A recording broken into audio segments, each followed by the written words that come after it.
May hapon day mga ka-farmers. So what's up dahil sa tanan? So naa sa diri karon sa Tubigon, Bohol.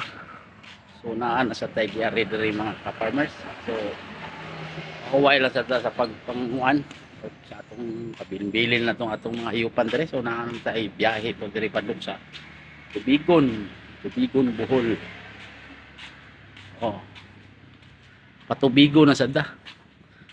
So naglakaw ta ka-farmers kay nindot yun yung mag-exercise ta.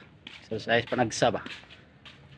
Sige lang sa tagsakay. So kita maugnat atong mga kusugan na. So karon di ay na natapadong sa Panglao. So Panglao atong location. So gikan ta sa Tubigon. So to Panglao. So natay di ari diri mga ka-farmers sa trabaho lang din nato padong. So kuyo ikuha ta sa customer gikan sa Tagbilaran, Bohol. So kanina nata sa bridge sa padong sa Panglao atong destinasyon.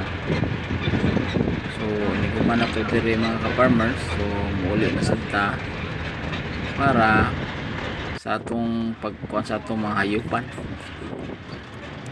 So ani gayon na niabot na po di ay ta padong sa Tubigon, Bohol. So padong na sadta muuli kay hapon naman gikan ta sa Tagbilaran. So niabot na sadta sa pier sa Bohol para muuli ta balik diri sa Cebu. So kani mao ni sa wala pa nakaari diri sa Tubigon, Bohol o mao ni siya ang kuan sa Tubigon, Bohol Padong sa Cebu kay gikan ta sa diring dapita. Diri ta naglakaw ra ta. So mao ni diri ang pier. So adto na sa ta sa padong ta ni sa ticketing office.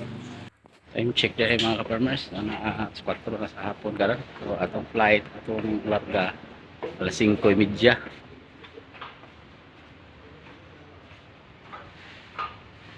So sayo tag-ari dire kay para dili ta mabiyaan sa biyahe na to.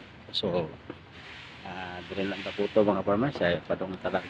So kung bago pa lang kayo sa aking channel, don't forget to subscribe and hit the notification bell para updated kayo sa akong mga upload ng mga video. Maraming salamat.